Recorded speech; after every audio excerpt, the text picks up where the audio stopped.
탕 하고 금속이 차가운 수술실 바닥을 울렸습니다. 한도윤은 그 순간 숨을 멈췄습니다. 48년을 살면서 흉부외과 전문의로 20년을 일하면서 단 한 번도 수술 중에 손에서 메스를 놓친 적이 없었습니다. 그런데 지금 환자의 목에서 반짝이는 작은 은목걸이 하나가 그의 모든 것을 멈춰 세웠습니다. 펜던트에는 삐뚤빼뚤한 손글씨로 라온이라고 새겨져 있었습니다. 20해 전 28살의 미혼부였던 한도윤이 신생아의 포대기 안에 넣어보냈던 바로 그 이름이었습니다. 가슴이 멎는 것 같았습니다. 손끝이 차갑게 식어 들어갔습니다. 마스크 너머로 거친 숨소리만 들렸습니다. 귀에서 윙하는 이명이 울렸습니다. 교수님? 옆에 선 전공의 박지훈이 조심스럽게 물었습니다. 괜찮으세요? 한도윤은 고개를 저었습니다. 아무 말도 할 수 없었습니다. 수술실 천장의 둥근 조명이 너무 밝게 느껴졌습니다. 심장 박동 모니터의 규칙적인 삐삐 소리가 귓가를 때렸습니다. 시간이 멈춘 것 같았습니다. 아니, 시간이 거꾸로 흐르기 시작했습니다. 20해 전 그날 밤으로 말이죠. 이야기 시작 전 구독과 좋아요 버튼을 눌러주시면 행운이 함께합니다. 1997년 12월 국제통화기금 외환위기의 한파가 온 나라를 얼어붙게 하던 그 겨울이었습니다. 한도윤은 당시 의과대학 본과 4학년 학생이었습니다. 전북 군산에서 올라온 가난한 어부의 아들. 장학금과 과외로 겨우 학비를 벌며 하루하루를 버티던 청년이었습니다. 그리고 장미라를 만났습니다. 간호대학 3학년생이었던 장미라는 밝고 당찬 여자였습니다. 도서관에서 처음 마주쳤을 때 그녀가 건넨 미소 하나에 한도윤의 세상이 바뀌었습니다. 둘은 사랑에 빠졌습니다. 고시촌 근처 작은 떡볶이 가게에서 500원짜리 라면을 나눠 먹고 한강 둔치를 걸으며 미래를 꿈꿨습니다. 나 의사 되면 우리 결혼하자. 한도윤이 말했습니다. 응, 난 간호사 되면 너랑 같은 병원에서 일할 거야. 장미라가 웃으며 대답했습니다. 하지만 운명은 잔인했습니다. 장미라가 임신을 했습니다. 둘은 당황했지만 책임지기로 했습니다. 한도윤은 과외를 더 늘렸고 장미라는 휴학계를 냈습니다. 하지만 양가 부모님 모두 결사반대했습니다. 특히 장미라의 아버지는 가난뱅이 의대생 따위와 결혼은 절대 안 된다며 딸을 집에 가뒀습니다. 한도윤은 매일 밤 장미란의 집 앞에서 기다렸지만 문은 열리지 않았습니다. 그리고 아기가 태어났습니다. 이른둥이였습니다. 2400g. 작고 연약한 생명이었습니다. 한도윤은 신생아실 유리창 너머로 포대기에 쌓인 아기를 봤습니다. 눈물이 흘러내렸습니다. 미안해. 아빠가 아무것도 해줄 수 없어서 정말 미안해. 속으로 수없이 사과했습니다. 며칠 뒤였습니다. 장미라의 부모가 입양을 강요했습니다. 지금 키울 형편이 되느냐? 아이도 불쌍하고 너희도 불쌍하다.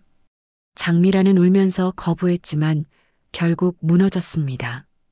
한도윤도 마찬가지였습니다. 통장 잔고는 13만 원. 고시원 월세도 밀린 상황이었습니다.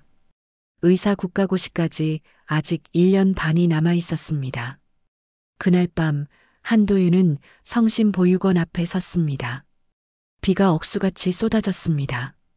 포대기 안에는 아기가 잠들어 있었고 작은 은목걸이가 들어 있었습니다. 한도윤이 직접 새긴 이름이었습니다. 라온. 밝고 즐거운 아이로 자라라는 뜻이었습니다. 그는 보육원 문 앞에 아기를 조심스럽게 내려놓고 초인종을 눌렀습니다. 그리고 뒤도 돌아보지 않고 뛰었습니다. 빗속을 미친 듯이 달렸습니다. 뒤에서 아기 울음소리가 들리는 것 같았지만 멈추지 않았습니다. 그날 이후 한도윤은 다짐했습니다. 완벽한 의사가 되겠다고, 누구보다 뛰어난 외과의가 되어서 그 죄를 갚겠다고 말입니다. 하지만 20해가 지난 지금 그는 알고 있었습니다. 아무리 많은 생명을 살려도 그날 밤 저지른 죄는 절대 지워지지 않는다는 것을 말이죠. 그 전날까지 한도윤의 일상은 늘 그랬듯 질서 그 자체였습니다. 새벽 5시 30분에 일어나 병동 라운딩을 돌았습니다. 중환자실부터 일반 병동까지 한 명 한 명의 차트를 꼼꼼히 확인했습니다. 환자의 이름을 부르고 상태를 물었습니다. 어제보다 호흡은 편하신가요? 통증은 줄었습니까? 따뜻한 목소리로 물었지만 한도윤의 눈빛은 늘 차가웠습니다. 감정을 드러내지 않는 것이 습관이 되었습니다. 회진이 끝나면 본관 앞 작은 다방으로 갔습니다. 할머니 한 분이 운영하는 90년대식 다방이었습니다. 나무 테이블과 플라스틱 의자가 놓인 낡은 가게. 한도윤은 그곳에서 커피 믹스 한 잔을 타 마셨습니다. 설탕 2스푼, 프림 1스푼 반. 20년째 변하지 않은 습관이었습니다. 뜨거운 물을 부으면 커피 향이 올라왔습니다. 고개를 들면 창밖으로 출근하는 사람들이 보였습니다. 오전 회의가 있었습니다. 흉부외과 의국에 모인 의사들이 환자 케이스를 논의했습니다. 과장 윤태석이 날카로운 목소리로 물었습니다. 23병동 김씨 환자 이식 대기 순번은 현재 3순위입니다. 한도윤이 대답했습니다. 공여자 매칭은 아직 적합한 케이스가 없습니다. 회의실이 무거워졌습니다. 대기자는 많은데 공여자는 부족했습니다. 매번 같은 상황이었습니다. 점심시간에도 한도윤은 구내식당에 가지 않았습니다. 대신 병원 옥상으로 올라가 서울 하늘을 바라봤습니다. 멀리 남산타워가 보였고 한강이 햇빛을 받아 반짝였습니다. 도시는 분주했지만 한도윤의 마음속은 늘 고요했습니다. 아니, 고요한 척했습니다. 사실은 텅 비어 있었습니다. 주머니에서 낡은 삐삐를 꺼내 들여다봤습니다.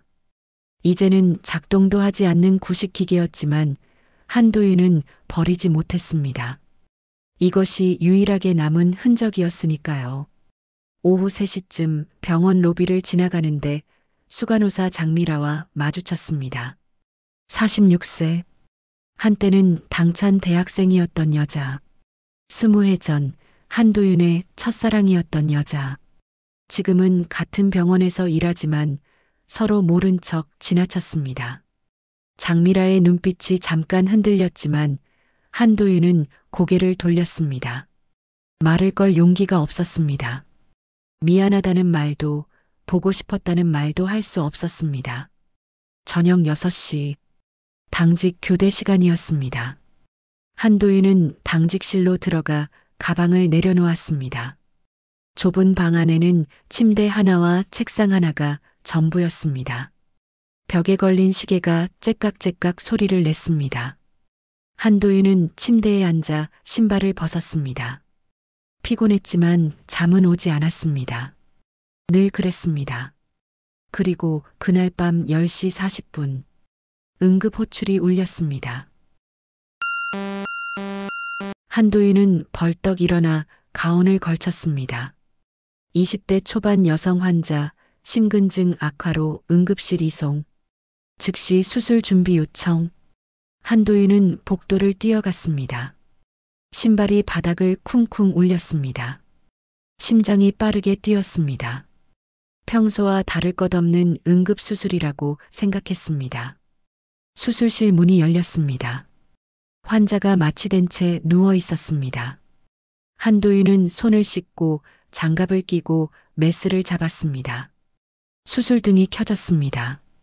환자의 가슴이 드러났습니다. 그리고 목에 걸린 작은 은목걸이가 조명을 받아 반짝였습니다. 라온. 한도윤의 손이 멈췄습니다. 메스가 손에서 미끄러졌습니다. 세상이 멈춘 것 같았습니다. 그날 밤은 비가 억수같이 쏟아졌습니다. 서울 하늘이 뚫린 것처럼 빗줄기가 쏟아져 내렸습니다. 병원 응급실 입구에는 구급차 사이렌 소리가 울려 퍼졌습니다. 빨간 불빛이 빗속을 가르며 회전했습니다. 자동문이 벌컥 열리며 들것이 급히 들어왔습니다. 20대 초반 여성 환자, 호흡곤란 및 청색증 동반, 혈압 90에 50, 맥박 130. 응급구조사가 급하게 외쳤습니다. 들것 위에는 창백한 얼굴의 젊은 여성이 산소 마스크를 쓴 채 누워 있었습니다. 입술이 파랗게 질려 있었고 이마에는 식은땀이 송골송골 맺혀 있었습니다. 호흡이 가빠서 가슴이 빠르게 오르내렸습니다. 수진아, 수진아. 뒤따라 들어온 중년 부부가 다급하게 불렀습니다. 양복 차림의 남자는 이창복, 58살이었습니다. 옆에 여자는 박순애, 56살. 둘 다 얼굴이 하얗게 질려 있었고 박순애의 눈에서는 눈물이 주르륵 흘러내렸습니다. 보호자이십니까? 간호사가 물었습니다. 네, 저희가 부모입니다. 이창복이 떨리는 목소리로 대답했습니다.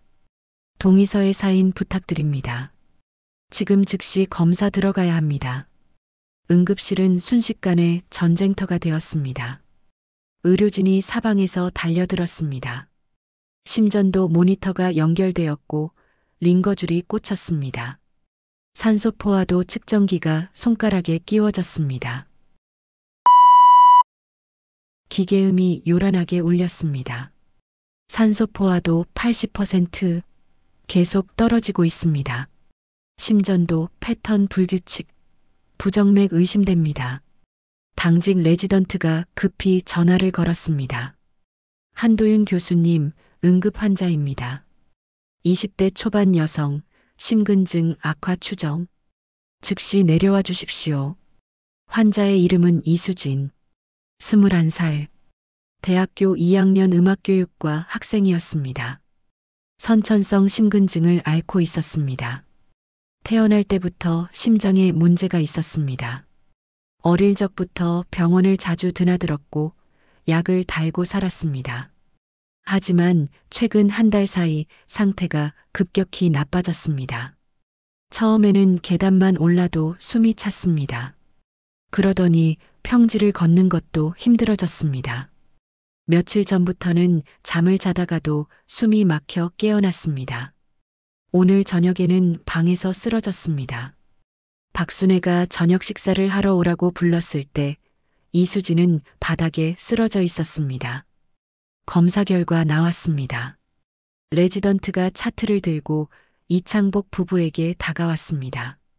심장 초음파상 좌심실 구열률이 20% 미만입니다. 심근 기능이 거의 정지 상태에 가깝습니다. 그게 무슨 말입니까? 이창복이 떨리는 목소리로 물었습니다. 쉽게 말씀드리면 심장이 제 기능을 거의 못하고 있다는 뜻입니다. 약물 치료로는 더 이상 버티기 힘듭니다. 레지던트의 목소리가 무겁게 가라앉았습니다. 그럼 어떻게 해야 합니까? 우리 딸을 어떻게 살려야 합니까? 박순애가 레지던트의 팔을 붙잡으며 울부짖었습니다. 지금으로서는 심장이식만이 유일한 방법입니다. 심장이식. 그 말에 부부는 그 자리에 주저앉을 뻔했습니다. 이창복이 아내를 겨우 부축했습니다. 둘 다 입술이 파르르 떨렸습니다. 심장이식이라니. 그건 영화에서나 보던 일이었습니다. 설마 자신들의 딸에게 그런 일이 닥칠 줄은 꿈에도 몰랐습니다. 이식 대기자 등록은 하셨습니까? 레지던트가 물었습니다.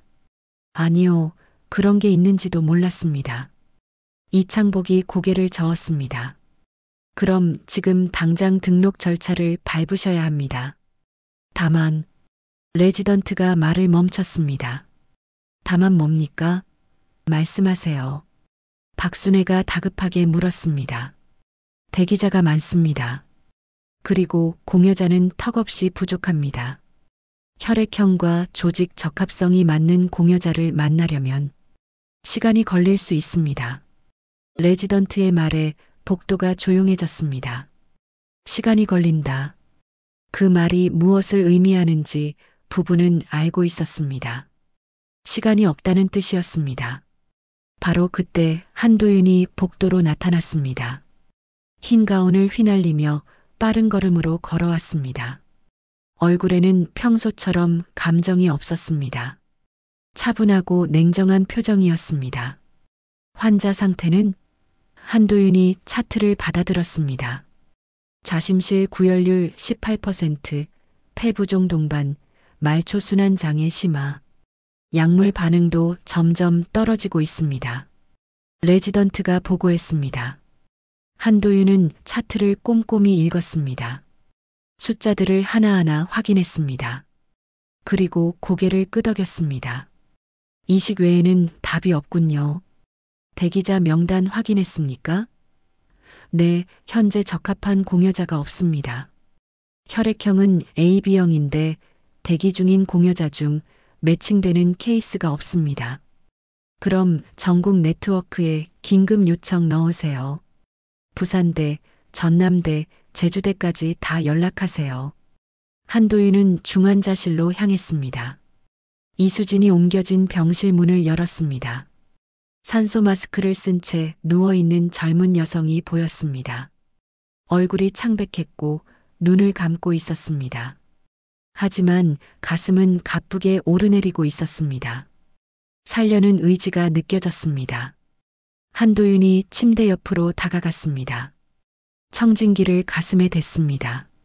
심장 소리가 불규칙하게 들렸습니다. 약하고 힘없는 박동이었습니다.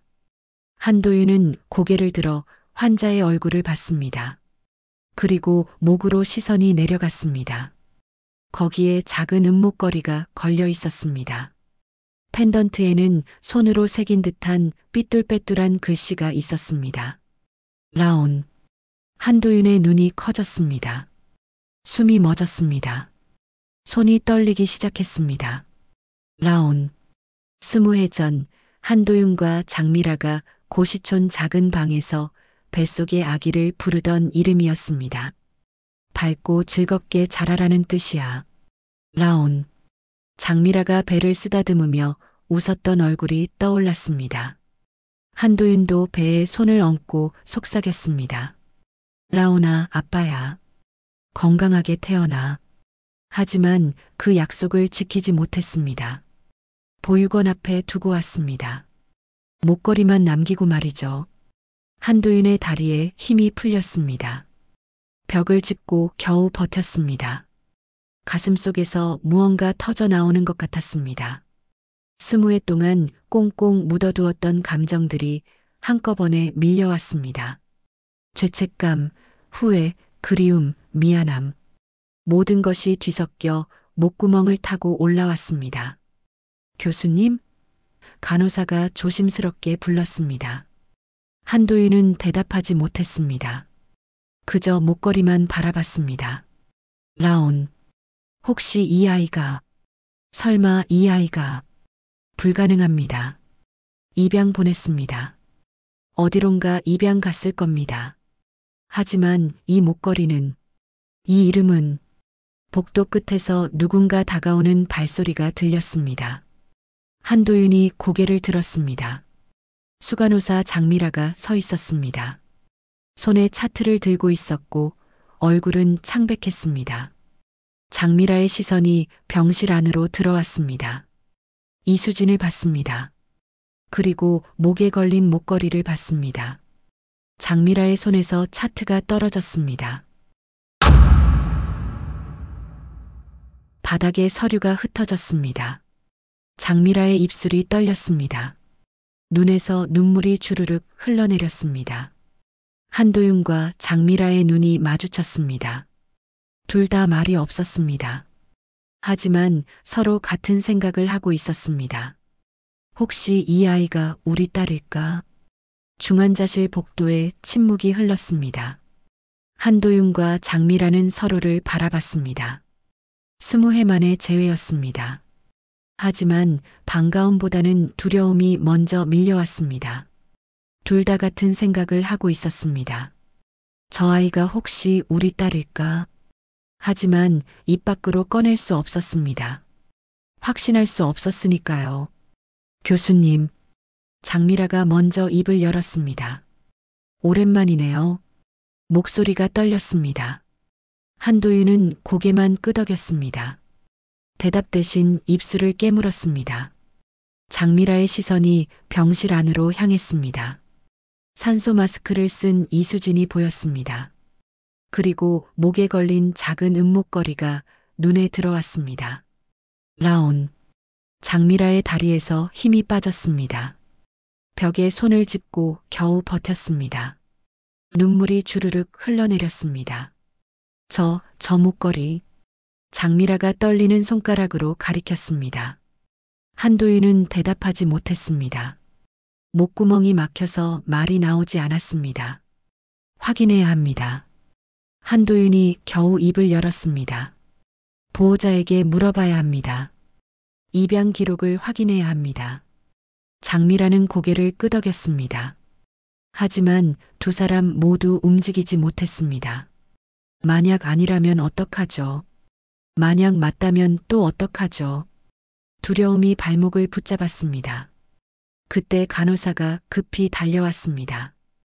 교수님, 환자 혈압이 떨어지고 있습니다. 90에서 80으로 내려갔습니다. 한도윤은 정신을 차렸습니다. 지금은 의사여야 했습니다. 개인적인 감정은 나중 일이었습니다. 환자를 살리는 게 먼저였습니다. 당장 이식 코디네이터 박미정 선생 불러주세요. 그리고 좌심실 보조장치 준비하세요.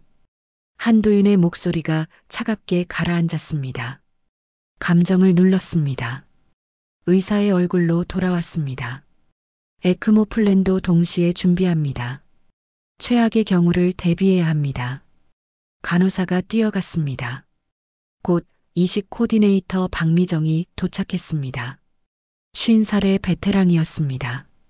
15년간 장기 이식 업무만 담당해 온 전문가였습니다. 한 교수님 부르셨습니까? 박미정이 차트를 받아들었습니다. 이수진 환자, 즉시 이식 대기자 명단에 올려주세요. 최우선 등급으로 신청합니다. 한도윤이 말했습니다. 혈액형은 AB형입니다. 조직 적합성 검사는 지금 진행 중입니다. 결과는 내일 아침에 나옵니다. 박미정이 컴퓨터를 열어 대기자 명단을 확인했습니다. 화면에는 숫자들이 빼곡했습니다. AB형 대기자만 23명이었습니다. 모두 심장을 기다리고 있었습니다. 하지만 공여자는 없었습니다. 현재 적합한 공여자가 없습니다. 최근 일주일간 AB형 뇌사자 발생이 전무합니다. 한도윤은 주먹을 꽉 쥐었습니다. 전국 네트워크에 긴급 요청 넣어주세요. 부산대학병원, 전남대학병원, 제주대학병원까지 전부 연락해주세요. 알겠습니다. 하지만 교수님도 아시다시피 대기 시간이 평균 6개월에서 1년입니다. 이 환자 상태로는 알고 있습니다.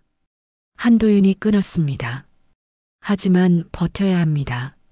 좌심실 보조장치로 시간을 벌고 에크모로 생명을 유지해야 합니다. 무조건 살려야 합니다. 목소리에 절박함이 묻어났습니다. 박미정은 처음 보는 한도윤의 모습에 놀랐습니다. 늘 냉정하던 한도윤이 이렇게 감정을 드러내는 건 처음이었습니다. 하지만 병원의 규칙은 냉혹했습니다. 이식 우선순위는 엄격하게 정해져 있었습니다. 의학적 긴급도, 대기시간, 혈액형, 조직 적합성, 모든 것이 숫자로 계산되었습니다. 감정이 개입될 여지는 없었습니다. 그것이 공정한 시스템이었습니다. 다음 날 아침이었습니다. 한도윤은 밤새 한숨도 자지 못했습니다. 당직실 침대에 누웠지만 눈을 감을 수 없었습니다. 머릿속에는 이수진의 얼굴이 떠올랐습니다. 그리고 목에 걸린 목걸이가 자꾸만 눈앞에 어른거렸습니다. 라온. 라온. 새벽 6시에 일어나 회진을 돌았습니다. 중환자실로 들어갔습니다. 이수진은 여전히 산소 마스크를 쓴 채 누워 있었습니다. 모니터를 확인했습니다. 혈압 85에 50, 심박수 120, 산소 포화도 85%, 상태가 좋지 않았습니다. 보호자 대기실에는 이창복 부부가 앉아 있었습니다. 밤새 한숨도 못 잔 얼굴이었습니다. 눈이 퉁퉁 부어 있었고 머리는 헝클어져 있었습니다. 한도윤이 다가가자 둘은 벌떡 일어났습니다. 교수님, 우리 딸은 어떻습니까? 이창복이 떨리는 목소리로 물었습니다. 현재 약물로 상태를 유지하고 있습니다. 하지만 근본적인 해결을 위해서는 심장 이식이 필요합니다. 한도윤이 침착하게 설명했습니다. 이식 대기자 등록은 마쳤습니다. 전국 네트워크에 긴급 요청도 넣었습니다. 공여자가 나타나면 즉시 연락드리겠습니다. 그런데 얼마나 기다려야 합니까? 박순애가 울먹이며 물었습니다. 평균적으로 6개월에서 1년입니다. 한도윤의 대답에 박순애가 주저앉았습니다. 1년이요? 우리 딸이 1년을 버틸 수 있습니까? 최선을 다하겠습니다. 좌심실 보조장치를 삽입해서 심장 부담을 줄이고 필요하면 에크모를 가동해서 생명을 유지하겠습니다. 이창복이 한도윤의 손을 꽉 잡았습니다. 교수님, 제발 우리 딸을 살려주십시오. 부탁합니다. 거친 손이었습니다. 평생 일만 하며 살아온 사람의 손이었습니다. 한도윤은 그 손을 마주 잡았습니다. 제가 할 수 있는 모든 것을 다하겠습니다. 한도윤은 조심스럽게 물었습니다. 혹시 수진 씨가 입양된 자녀입니까? 갑작스러운 질문에 이창복 부부가 놀란 표정을 지었습니다. 네, 그렇습니다. 21년 전에 보육원에서 데려왔습니다. 왜 그러십니까? 한도윤의 심장이 쿵 내려앉았습니다. 21년 전, 보육원, 모든 것이 맞아떨어졌습니다. 어느 보육원입니까? 서울 성북구에 있는 성심보육원입니다. 거기서 생후 사흘된 아기를 데려왔습니다. 성심보육원. 한도윤이 빗속에서 아기를 두고 온 바로 그곳이었습니다.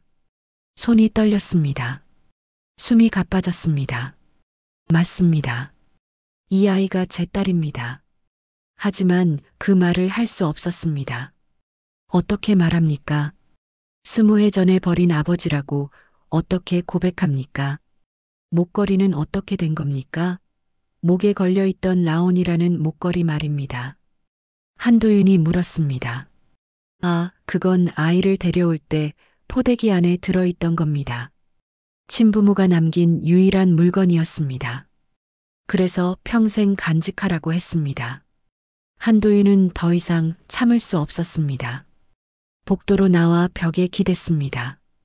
다리에 힘이 풀렸습니다. 사흘이 지났습니다. 이수진의 상태는 점점 나빠졌습니다.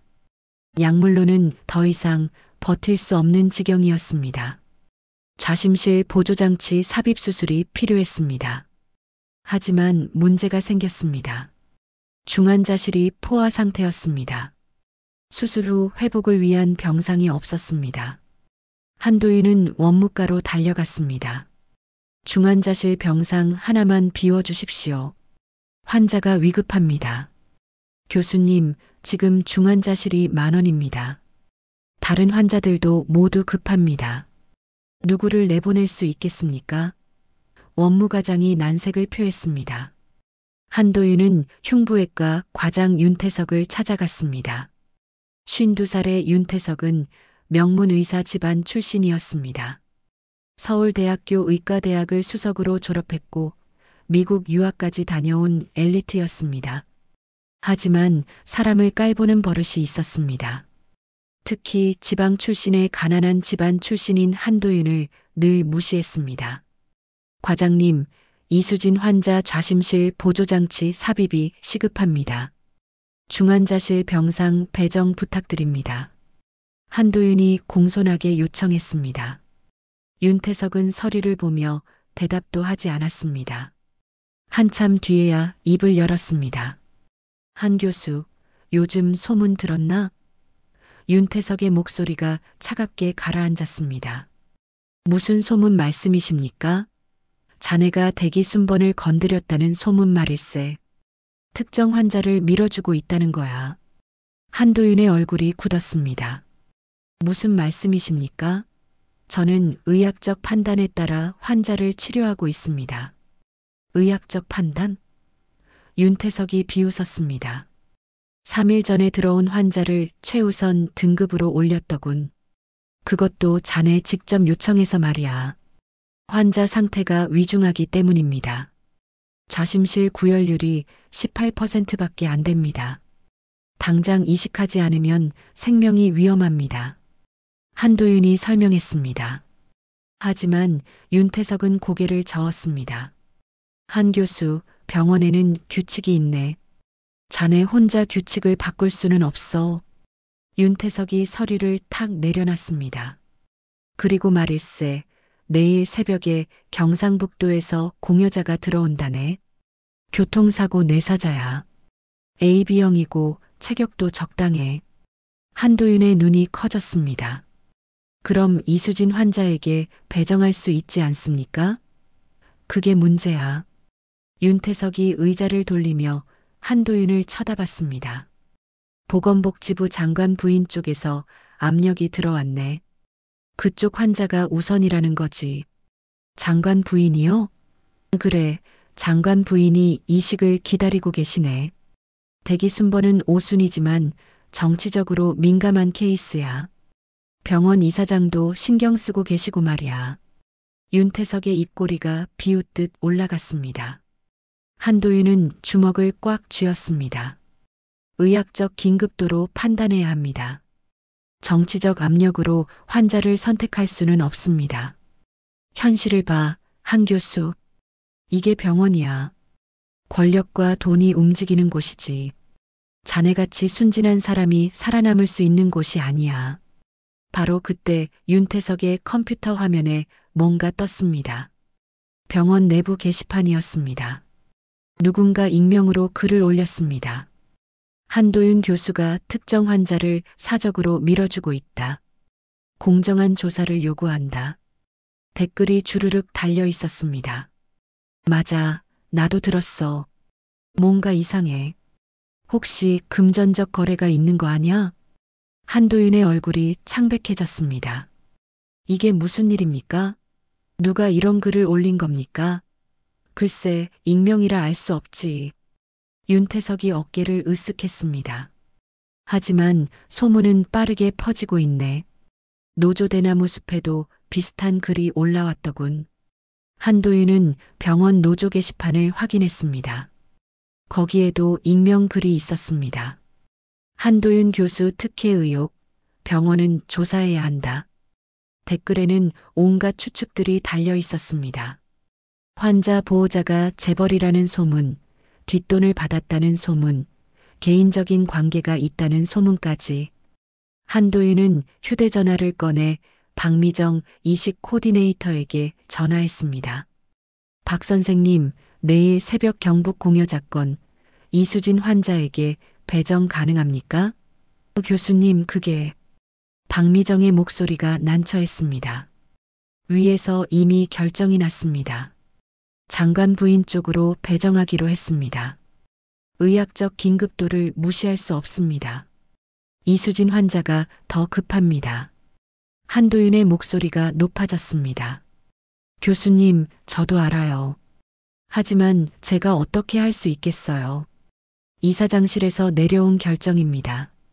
한도윤은 전화를 끊고 복도에 섰습니다. 무력감이 밀려왔습니다. 딸을 살리고 싶었지만 손발이 묶여 있었습니다. 병원의 규칙, 정치적 압력, 권력의 벽이 앞을 가로막았습니다. 복도 끝에서 장미라가 다가왔습니다. 한 교수님, 공여자 배정이 어떻게 됐습니까? 안 됐습니다.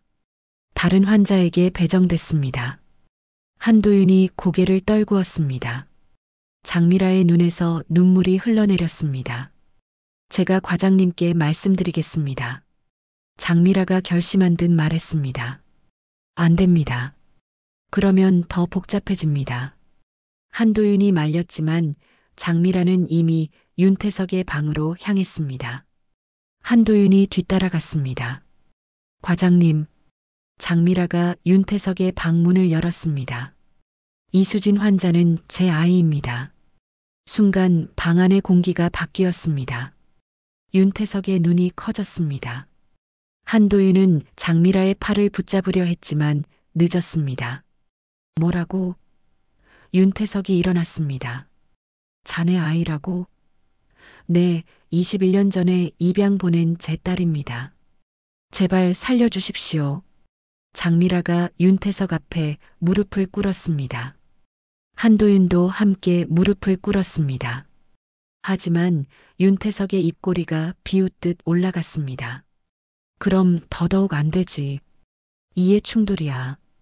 과장님, 그게 무슨... 자네 아이를 자네가 치료하겠다고? 병원 윤리위원회에 걸릴 일이야. 그리고 한 교수, 자네도 마찬가지야. 설마 자네도... 한도윤이 고개를 들었습니다. 네, 제 딸입니다. 윤태석이 비웃었습니다. 그래서 특혜를 주려고 했군. 이제야 이해가 되는군. 특혜가 아닙니다. 의학적으로 가장 급한 환자입니다. 한도윤이 벌떡 일어났습니다. 누구의 딸인지가 중요한 게 아닙니다. 누가 가장 위급한지, 누가 살 수 있는지가 기준입니다. 의사라면 그 기준으로 판단해야 합니다. 목소리에 힘이 들어갔습니다. 이상론이야. 윤태석이 코웃음 쳤습니다. 현실을 봐. 자네 딸은 순번에서 밀렸어. 그리고 자네는 이제 이 케이스에서 손 떼는 게 좋을 거야. 이해 충돌 문제로 징계받고 싶지 않으면 말이야. 한도윤은 윤태석을 똑바로 바라봤습니다. 그리고 천천히 입을 열었습니다. 과장님, 저는 20년간 의사로 살았습니다. 단 한 번도 환자를 포기한 적이 없습니다. 이번에도 포기하지 않겠습니다. 새벽 2시였습니다. 한도윤은 당직실에서 차트를 보고 있었습니다. 이수진의 상태는 계속 악화되고 있었습니다. 혈압이 70대로 떨어졌고 심박수는 140까지 올라갔습니다. 약물로는 더 이상 버틸 수 없었습니다. 시간이 얼마 남지 않았습니다. 휴대전화가 울렸습니다. 박미정 이식 코디네이터였습니다. 교수님, 급한 소식입니다. 목소리가 떨렸습니다. 제주도에서 교통사고 뇌사자가 발생했습니다. 한도윤이 벌떡 일어났습니다. 혈액형은 AB형입니다. 나이는 32세, 체격도 적당합니다. 한도윤의 심장이 빠르게 뛰었습니다. AB형, 이수진과 같은 혈액형이었습니다. 이식 가능 시간은 심장 적출 후 4시간 이내입니다. 헬기로 이송하면 새벽 5시쯤 도착합니다. 당장 준비하세요. 수술실 예약하고 이식팀 소집하세요. 하지만 박미정의 목소리가 침묵했습니다. 교수님, 왜 그러십니까? 뭔가 문제가 있습니까? 한도윤이 다급하게 물었습니다. 윤태석 과장님께서 이미 연락을 돌리셨습니다. 장관 부인 쪽으로 배정하기로 결정하셨습니다. 한도윤의 손에서 전화기가 미끄러질 뻔했습니다. 안 됩니다. 의학적 긴급도로 판단해야 합니다. 이수진 환자가 더 위급합니다. 저도 알아요, 교수님. 하지만 이미 헬기 이송 경로가 다른 병원으로 변경됐습니다. 서울성 모병원으로 향합니다. 한도윤은 전화를 끊고 복도로 뛰쳐나갔습니다. 윤태석의 방으로 달려갔습니다. 문을 쾅 하고 열었습니다. 과장님, 제주 공여자를 왜 다른 병원으로 보냈습니까? 한 교수, 지금 몇 시인 줄 알고 일어나? 윤태석이 짜증 섞인 목소리로 말했습니다. 환자가 죽어가고 있습니다. 의학적으로 가장 급한 환자에게 배정해야 합니다. 한도윤의 목소리가 떨렸습니다. 그건 내가 판단할 일이야. 자네는 이제 손 떼. 이해 충돌 때문에 자네는 이 케이스에서 배제됐어. 한도윤은 주먹을 꽉 쥐었습니다. 하지만 아무것도 할 수 없었습니다. 이미 헬기는 다른 병원으로 향하고 있었습니다. 희망의 불씨가 꺼져가고 있었습니다. 중환자실로 달려갔습니다. 모니터를 확인했습니다. 그 순간이었습니다.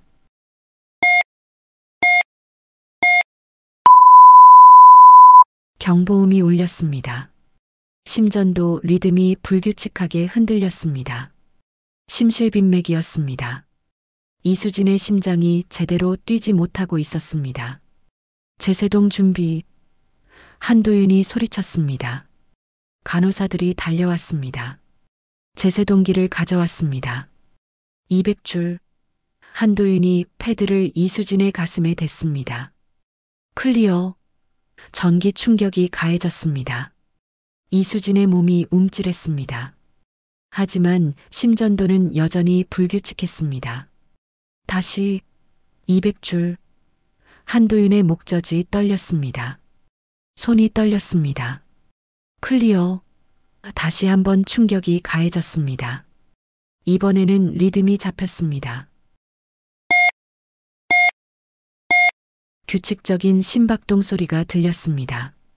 한도윤은 벽에 기대숨을 몰아쉬었습니다. 하지만 이건 일시적인 조치일 뿐이었습니다. 언제든 다시 심실빈맥이 올 수 있었습니다. 그때는 제세동으로도 살릴 수 없을지 모릅니다. 시간이 없었습니다. 공여자가 필요했습니다. 하지만 희망은 다른 병원으로 날아가 버렸습니다. 한도윤은 당직실로 돌아왔습니다. 컴퓨터 앞에 앉았습니다. 손이 떨렸습니다. 키보드 위에 손을 올렸습니다. 그리고 글을 쓰기 시작했습니다. 마지막 카드였습니다. 전국 공개 서한이었습니다. 저는 한도윤입니다. 서울 한빛의료원 흉부외과 전문의입니다. 손가락이 키보드를 두드렸습니다. 저는 20해 전 겁쟁이였습니다. 미혼부로 아이를 낳았지만 키울 능력이 없어 보육원에 아이를 맡겼습니다. 딸을 포기했습니다. 눈물이 키보드 위로 떨어졌습니다.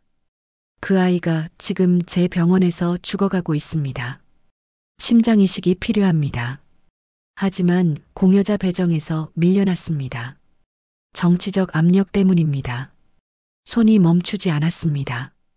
저는 특혜를 요구하는 것이 아닙니다. 대가를 바라는 것도 아닙니다. 단지 공정한 기준을 적용해 달라는 것입니다. 의학적으로 가장 급한 환자에게 기회를 주십시오. 그것이 의료의 원칙입니다.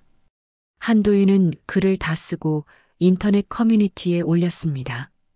의사 커뮤니티, 병원 게시판, 포털 사이트까지 모든 곳에 올렸습니다. 그리고 기다렸습니다. 새벽 3시, 글이 빠르게 퍼지기 시작했습니다.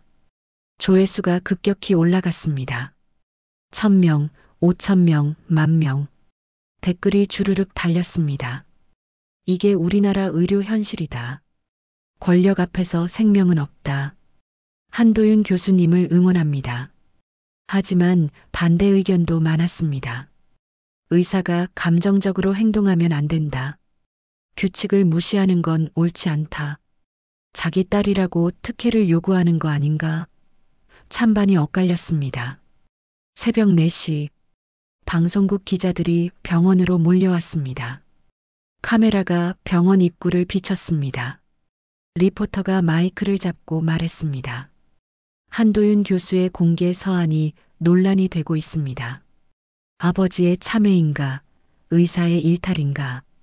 병원 이사장실이 술렁였습니다. 긴급 회의가 소집됐습니다. 병원 윤리위원회가 임시로 열렸습니다.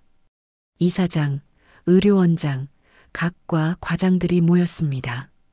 윤태석도 참석했습니다. 한도윤 교수 건 어떻게 처리할 것인가? 이사장이 무겁게 입을 열었습니다. 징계해야 합니다. 병원 명예를 실추시켰습니다. 윤태석이 말했습니다. 하지만 여론이 들끓고 있습니다. 잘못 처리하면 병원 이미지가 더 나빠질 수 있습니다. 의료원장이 걱정했습니다. 공정성을 지켜야 합니다. 이식 배정은 의학적 긴급도로 판단해야 합니다. 누군가 말했습니다. 하지만 장관실 압력은 어떻게 합니까? 다른 누군가가 물었습니다. 회의실이 시끄러웠습니다.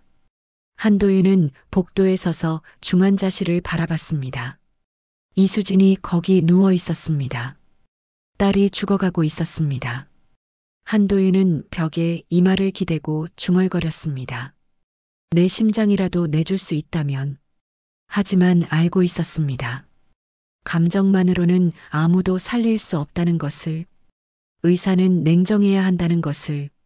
하지만 어떻게 냉정할 수 있습니까? 20해 만에 찾은 딸이 눈앞에서 죽어가는데 말입니다. 복도 끝에서 장미라가 다가왔습니다. 눈이 퉁퉁 부어 있었습니다. 글 봤어요. 용기 내주셔서 고마워요. 장미라가 한도윤의 손을 잡았습니다. 미안합니다. 제가 할 수 있는 게 이것밖에 없었습니다. 둘은 함께 중환자실 유리창 너머로 이수진을 바라봤습니다. 산소 마스크를 쓴 채 누워있는 딸의 모습이 보였습니다. 가슴이 갑박에 오르내렸습니다. 살아있었습니다. 아직 살아있었습니다. 새벽 5시, 동쪽 하늘이 밝아오기 시작했습니다. 긴 밤이 지나가고 있었습니다. 한도윤은 창밖을 바라봤습니다. 서울 하늘에 첫빛이 스며들고 있었습니다. 새로운 날이 오고 있었습니다. 희망이 올까요? 절망이 올까요? 한도윤은 알 수 없었습니다. 새벽 6시였습니다. 한도윤은 당직실 책상에 엎드려 있었습니다. 잠들지 못했습니다. 눈을 감으면 이수진의 얼굴이 떠올랐습니다. 산소 마스크를 쓴 채 숨을 헐떡이는 모습이 눈에 선했습니다. 가슴이 아팠습니다. 무력감이 온몸을 짓눌렀습니다. 휴대전화가 울렸습니다. 모르는 번호였습니다. 한도윤은 전화를 받았습니다. 여보세요? 도윤아, 나다. 정문호. 낯익은 목소리였습니다. 한도윤의 눈이 커졌습니다. 문호야? 너 지금 어디야? 서울이야. 보건복지부 장관 비서실장으로 있어. 정문호는 49살이었습니다. 한도윤과 군 시절 동기였습니다.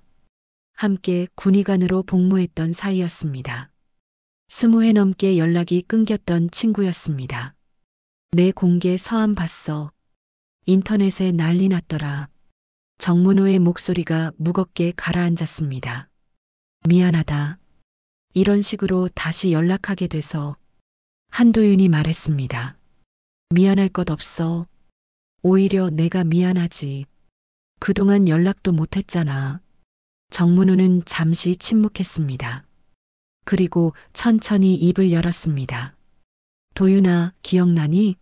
20해 전 내가 내 아버지 수술했던 거? 한도윤은 고개를 끄덕였습니다. 기억났습니다. 군 복무 시절 정문호의 아버지가 급성 심근경색으로 쓰러졌습니다. 당시 군의관이었던 한도윤이 응급수술을 집도했습니다. 밤새 6시간 동안 수술했습니다. 간신히 살렸습니다. 그때 내가 우리 아버지를 살렸어. 덕분에 아버지는 지금도 건강하시지. 내가 평생 잊지 못할 은혜야. 정문호의 목소리가 떨렸습니다. 그런데 나는 너한테 아무것도 해주지 못했어. 연락도 안 하고 살았지. 한도윤은 눈물이 날 것 같았습니다.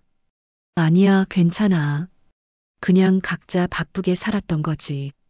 도윤아, 지금 내 딸을 위해 내가 할 수 있는 일이 있어.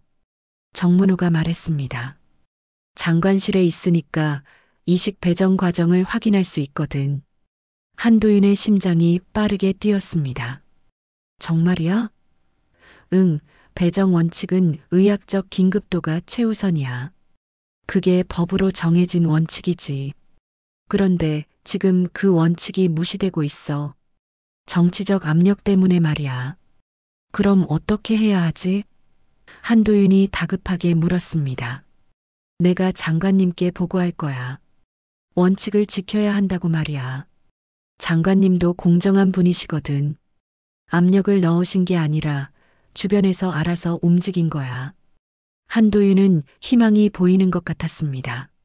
하지만 조심스러웠습니다. 문호야, 혹시 내가 곤란해지는 거 아니야? 괜찮아. 원칙을 지키는 게 맞는 일이잖아.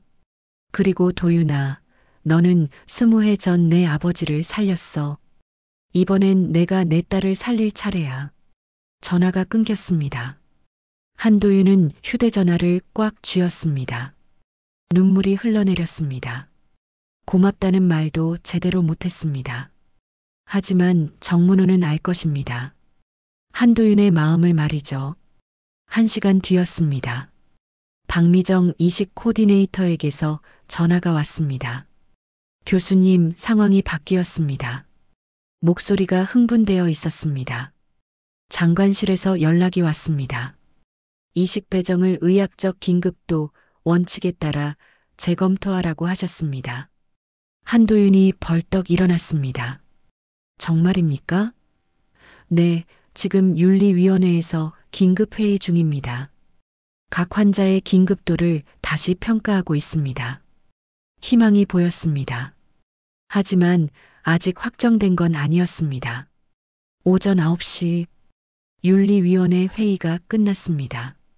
결과가 나왔습니다. 의학적 긴급도 평가 결과 이수진 환자가 1순위였습니다. 좌심실 구열률 15%로 더 떨어졌고 약물 반응도 거의 없었습니다. 당장 이식하지 않으면 사망할 가능성이 높았습니다. 그리고 또 하나의 소식이 들려왔습니다. 장관 부인 측에서 직접 연락이 왔다는 것이었습니다. 한도윤은 믿을 수 없었습니다.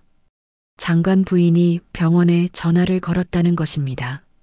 저는 평생 공직자의 아내로 살았습니다. 장관 부인의 목소리가 전화기 너머로 들렸습니다. 이사장이 스피커폰으로 틀어놓았습니다. 남편은 평생 원칙을 지키며 살아온 사람입니다. 저도 마찬가지입니다. 더 급한 환자가 있다면 그 환자에게 기회를 주십시오. 회의실이 조용해졌습니다. 모두가 숙연해졌습니다. 권력을 가진 사람이 오히려 권력을 내려놓았습니다. 원칙을 지키기로 한 것입니다. 한도윤은 고개를 숙였습니다. 존경스러웠습니다. 하지만 문제가 하나 더 있었습니다. 제주에서 온다던 공여자 심장은 이미 다른 병원으로 갔습니다. 이제 공여자가 없었습니다. 다시 원점이었습니다. 희망이 보였다가 다시 사라지는 것 같았습니다. 바로 그때였습니다. 박미정이 급히 달려왔습니다. 교수님, 메시지가 왔습니다. 제주 뇌사자 가족분께서 보내신 겁니다. 손에 종이를 들고 있었습니다. 한도윤이 받아 읽었습니다. 저는 제주에서 어업에 종사하던 김성철입니다. 아들이 교통사고로 뇌사 상태가 되었습니다. 의사 선생님들께서 장기 기증을 권유하셨습니다. 처음에는 받아들이기 힘들었습니다. 하지만 아들이 평소 하던 말이 생각났습니다. 한도윤은 계속 읽었습니다. 우리 아들은 바다를 사랑했습니다. 파도 소리를 들으며 자랐습니다. 항상 말했습니다. 바다는 모든 것을 받아들인다고, 생명을 나눠준다고 말이죠. 그래서 결정했습니다. 아들의 심장을 기증하겠습니다. 눈물이 글자 위로 떨어졌습니다. 누군가의 가슴 속에서 아들의 심장이 다시 뛰었으면 좋겠습니다. 누군가의 가슴 속에서도 파도가 치길 바랍니다. 가장 급한 분께 드려주십시오. 그것이 우리 아들의 마지막 소원입니다. 한도윤은 편지를 가슴에 안았습니다. 고맙습니다. 정말 고맙습니다. 속으로 수없이 감사했습니다. 모르는 사람이었습니다. 하지만 그 아버지의 마음이 느껴졌습니다. 아들을 잃은 아버지의 슬픔이, 그리고 누군가를 살리고 싶은 간절함이 전해졌습니다. 한도윤은 병원 복도 끝 창가로 걸어갔습니다. 비가 그쳤습니다. 서울 하늘이 맑게 개었습니다. 구름 사이로 햇빛이 쏟아져 내렸습니다. 한강이 반짝이고 있었습니다. 저 멀리 남산타워가 보였습니다. 손이 덜덜 떨렸습니다. 하지만 마음은 고요했습니다. 20해 동안 도망쳤습니다. 죄책감에서 도망치고, 과거에서 도망치고, 자기 자신에게서 도망쳤습니다. 완벽한 의사가 되려고 애썼지만 사실은 도망치고 있었던 것입니다. 하지만 이제는 멈춰섰습니다. 더 이상 도망치지 않기로 했습니다. 딸을 위해, 환자를 위해, 그리고 자기 자신을 위해 맞서기로 했습니다. 한도윤은 창문에 이마를 기댔습니다. 차가운 유리의 감촉이 느껴졌습니다. 이번엔 놓치지 않을게. 약속해. 한도윤이 중얼거렸습니다. 20해 전 보육원 앞에서 하지 못했던 약속을 이제야 하고 있었습니다. 늦었지만 이제라도 지키겠다고 다짐했습니다. 박미정이 다시 달려왔습니다. 교수님, 헬기가 다시 우리 병원으로 옵니다. 제주 뇌사자 심장을 가져옵니다. 한도윤의 눈이 커졌습니다. 정말입니까? 네, 지금 출발했습니다. 2시간 후면 도착합니다. 수술실 준비하겠습니다. 한도윤은 고개를 끄덕였습니다. 이제 시작입니다. 진짜 싸움은 지금부터였습니다. 수술을 성공시켜야 했습니다. 딸을 살려야 했습니다. 한도윤은 수술복을 입으러 갔습니다. 손을 씻고 마음을 가다듬었습니다. 20년 의사 생활 중 가장 중요한 수술이 기다리고 있었습니다. 오전 11시였습니다. 병원 옥상 헬리패드에서 회전날개 소리가 들렸습니다. 하늘에서 헬기가 내려오고 있었습니다. 보랏빛 하늘을 가르며 천천히 착륙했습니다. 바람이 거세게 불었습니다. 한도윤의 흰 가운이 펄럭였습니다. 헬기 문이 열렸습니다. 의료진이 급히 뛰어나왔습니다. 손에는 작은 아이스박스가 들려 있었습니다. 그 안에 심장이 들어 있었습니다. 누군가의 아들이었던 사람의 심장. 이제 한도윤의 딸을 살릴 심장이었습니다. 교수님, 적출 후 2시간 30분 경과했습니다. 상태 양호합니다. 제주에서 온 흉부외과 의사가 보고했습니다. 한도윤은 고개를 끄덕이며 아이스박스를 받았습니다. 무거웠습니다. 생명의 무게였습니다. 한도윤은 조심스럽게 박스를 안고 수술실로 향했습니다. 복도를 지나며 장미라와 마주쳤습니다. 장미라의 눈이 빨갛게 부어 있었습니다. 부탁해요. 우리 딸 살려주세요. 목소리가 떨렸습니다. 한도윤은 장미라의 손을 꽉 잡았습니다. 반드시 살립니다. 약속합니다. 대기실에는 이창복 부부가 앉아 있었습니다. 두 손을 모으고 기도하고 있었습니다. 한도윤이 지나가자 이창복이 벌떡 일어났습니다. 교수님, 우리 수진이 잘 부탁드립니다. 한도윤은 깊게 고개를 숙였습니다. 최선을 다하겠습니다. 수술실 입구에 섰습니다. 문 앞에서 잠시 숨을 고르고 눈을 감았습니다. 심장이 빠르게 뛰었습니다. 손이 떨렸습니다. 하지만 떨림을 멈춰야 했습니다. 지금부터는 의사여야 했습니다. 아버지가 아니라 외과 의사여야 했습니다. 문이 열렸습니다. 수술실이 보였습니다.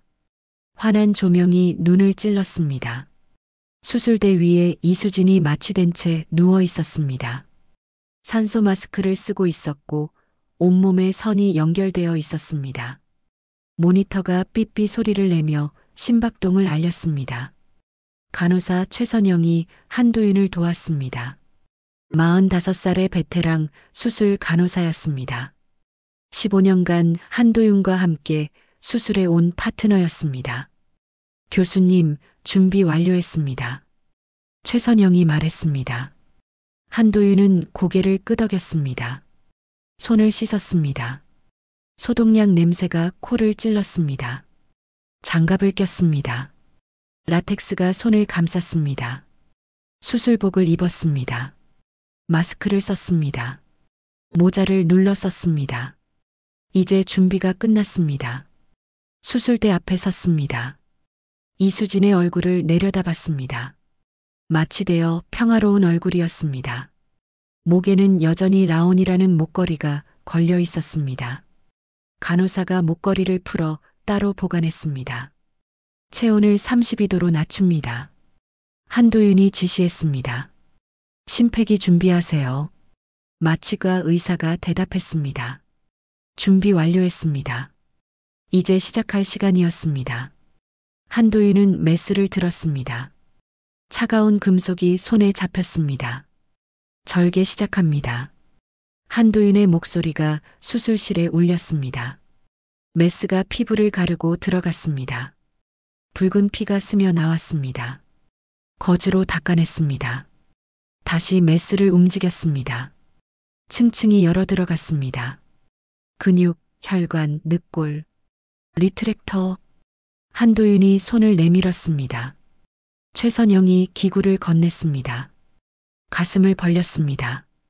심장이 보였습니다. 약하게 뛰고 있었습니다. 힘없는 박동이었습니다. 이 심장을 꺼내고 새 심장을 넣어야 했습니다. 크로스 클램프. 한도윤이 외쳤습니다. 대동맥을 막는 클램프가 걸렸습니다. 심장으로 가는 혈류가 차단됐습니다.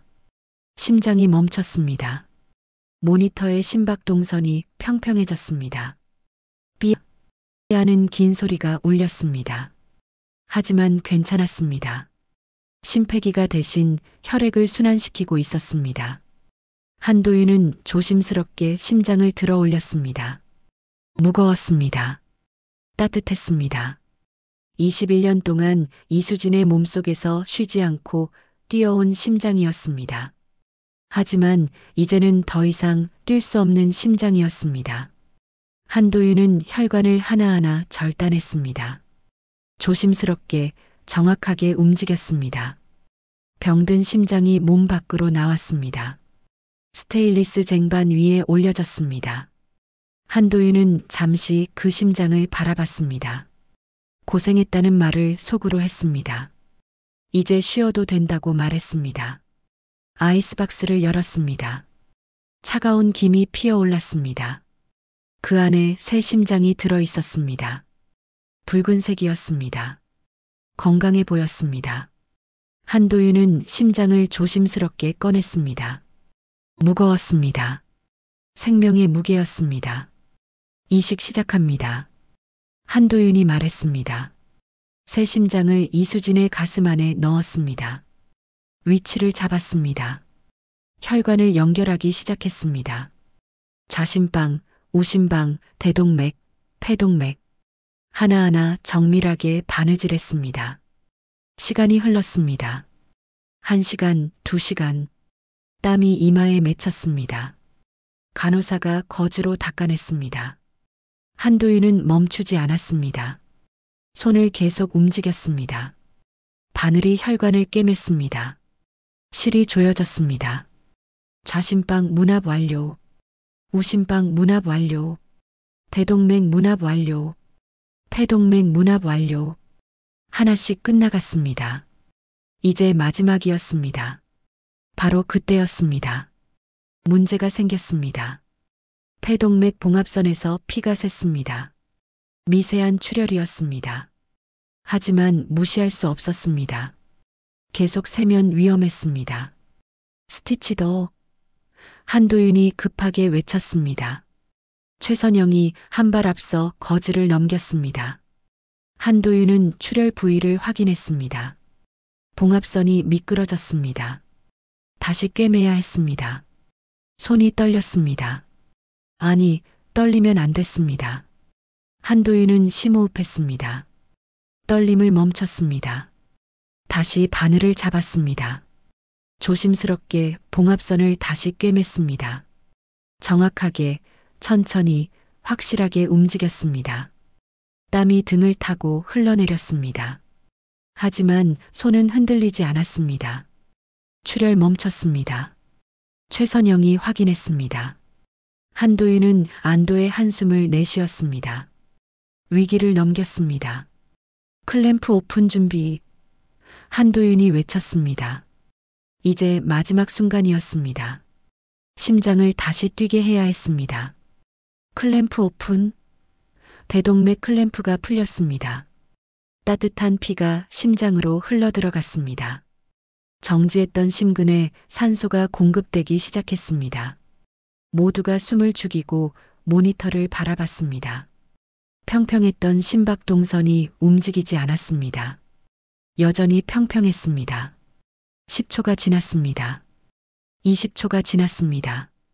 심장이 뛰지 않았습니다. 한도윤의 이마에 식은땀이 흘렀습니다. 제발 뛰어라. 제발. 그때였습니다. 모니터에 작은 파동이 나타났습니다. 심장이 한 번 뛰었습니다. 그리고 멈췄습니다. 다시 평평해졌습니다. 한도윤은 심근을 손끝으로 만졌습니다. 살아있었습니다. 아직 살아있었습니다. 한 번 더. 한도윤이 중얼거렸습니다. 그리고 다시 파동이 나타났습니다. 이번에는 멈추지 않았습니다. 심장이 뛰기 시작했습니다. 리듬이 잡혔습니다. 규칙적으로 뛰었습니다. 동율 회복. 마취가 의사가 외쳤습니다. 자율 리듬 유지 중입니다. 수술실에 환호가 터져 나왔습니다. 간호사들이 박수를 쳤습니다. 한도윤은 마스크 뒤에서 눈물을 흘렸습니다. 성공했습니다. 딸을 살렸습니다. 수술이 끝났습니다. 6시간이 걸렸습니다. 한도윤은 수술복을 벗고 복도로 나왔습니다. 다리에 힘이 풀렸습니다. 벽에 기대 주저앉았습니다. 온몸이 땀으로 젖어 있었습니다. 손이 떨렸습니다. 긴장이 풀리자 눈물이 쏟아졌습니다. 대기실에 있던 이창복 부부와 장미라가 달려왔습니다. 교수님, 우리 딸은요? 박순애가 다급하게 물었습니다. 한도윤은 고개를 끄덕이며 말했습니다.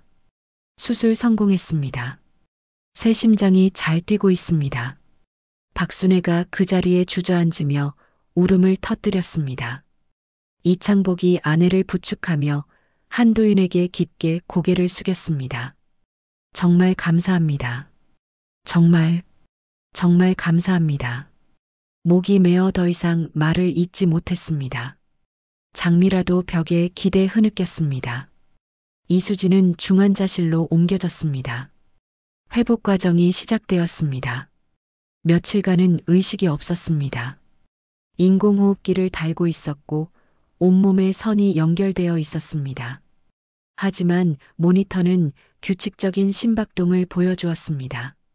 새 심장이 힘차게 뛰고 있었습니다. 사흘째 되는 날 아침이었습니다. 한도윤이 회진을 돌다가 중환자실에 들렀습니다. 이수진의 침대 옆에 섰습니다. 모니터를 확인했습니다. 혈압, 맥박, 산소 포화도 모두 정상이었습니다.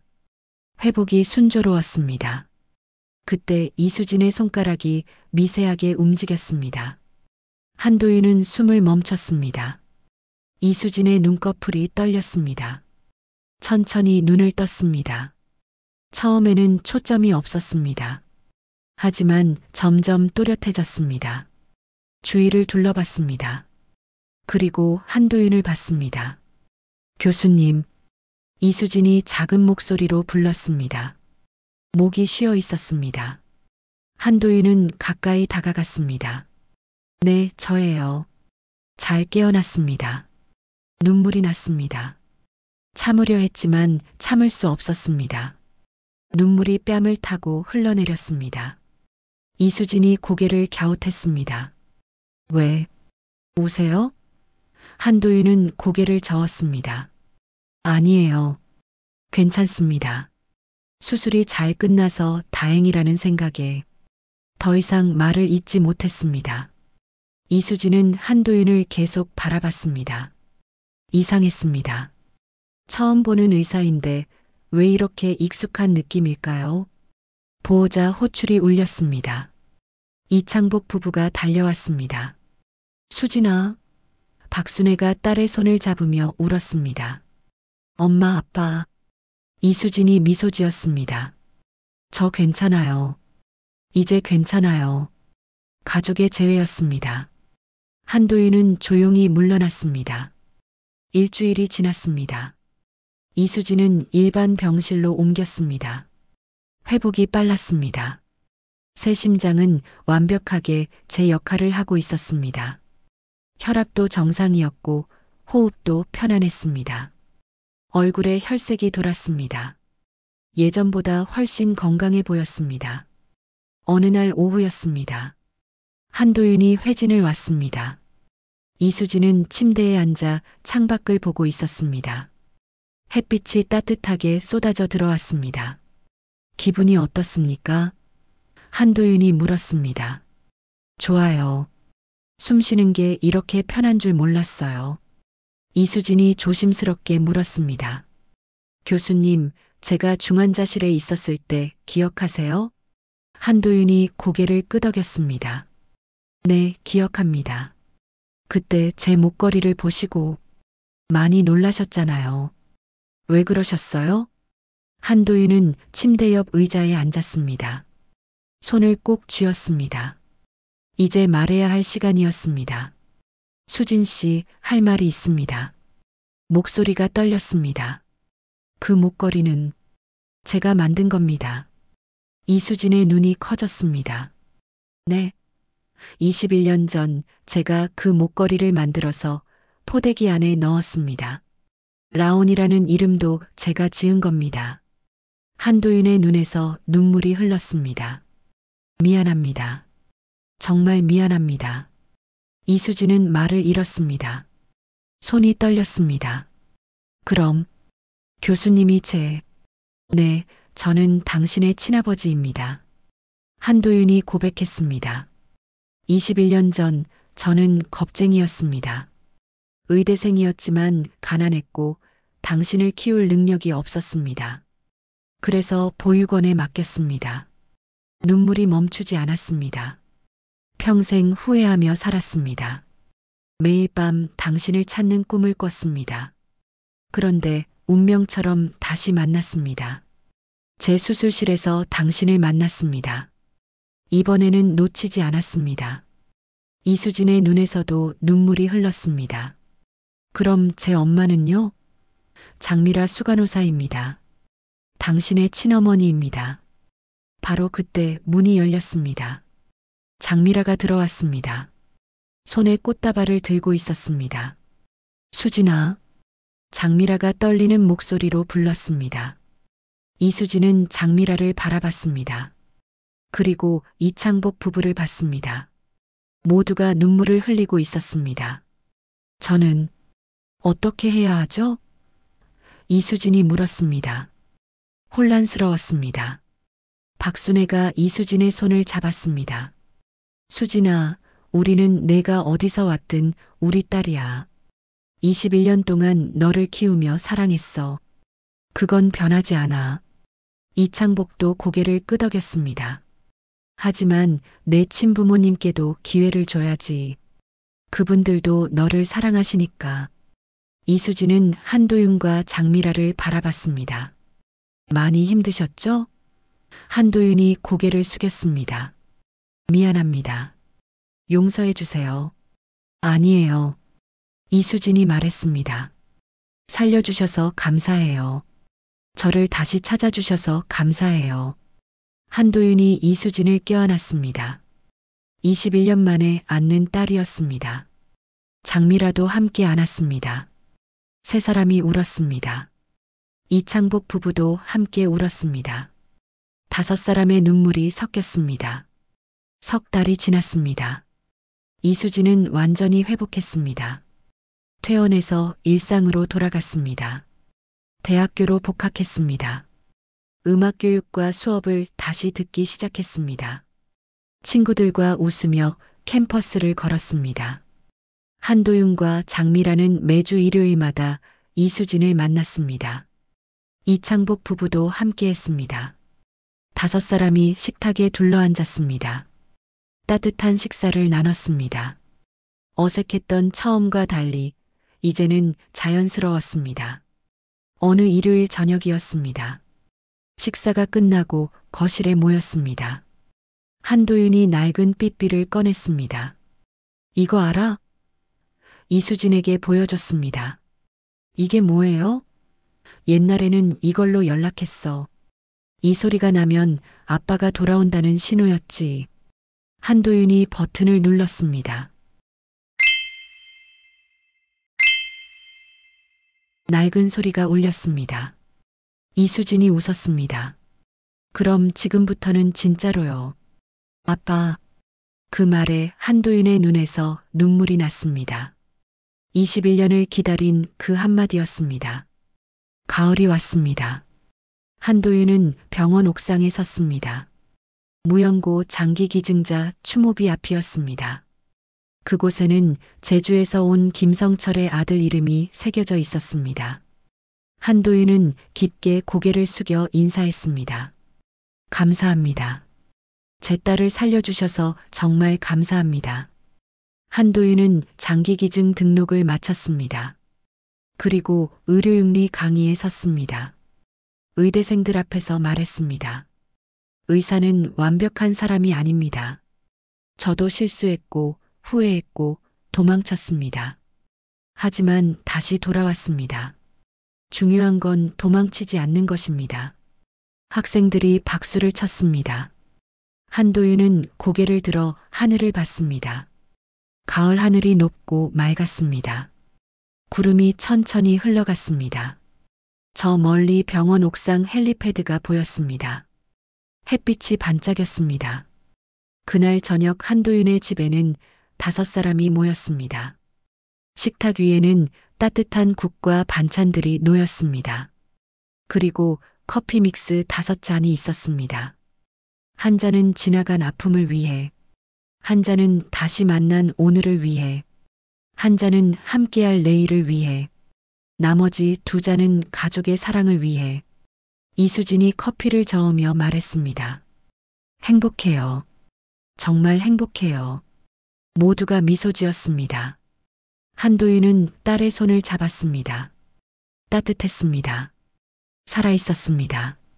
새 심장이 힘차게 뛰고 있었습니다. 누군가의 희생으로, 많은 사람들의 도움으로 기적처럼 살아난 생명이었습니다. 창밖으로 서울 야경이 반짝였습니다.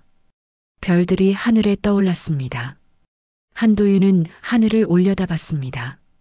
저 별들 중 하나가 제주에서 온 청년의 영혼일 것 같았습니다. 고맙다고, 정말 고맙다고 마음속으로 말했습니다. 20해를 기다렸습니다. 놓쳤던 것을 되찾았습니다. 이제 다시는 놓치지 않을 것입니다. 가족과 함께, 사랑과 함께 새로운 내일을 살아갈 것입니다. 그것이 한도윤이 배운 가장 중요한 교훈이었습니다. 완벽한 의사가 아니라 도망치지 않는 사람이 되는 것. 그것이 진짜 의사였습니다. 끝까지 시청해주셔서 고맙습니다. 다음 이야기가 기대된다면 댓글로 기대를 남겨주세요. 더 좋은 이야기로 보답하겠습니다.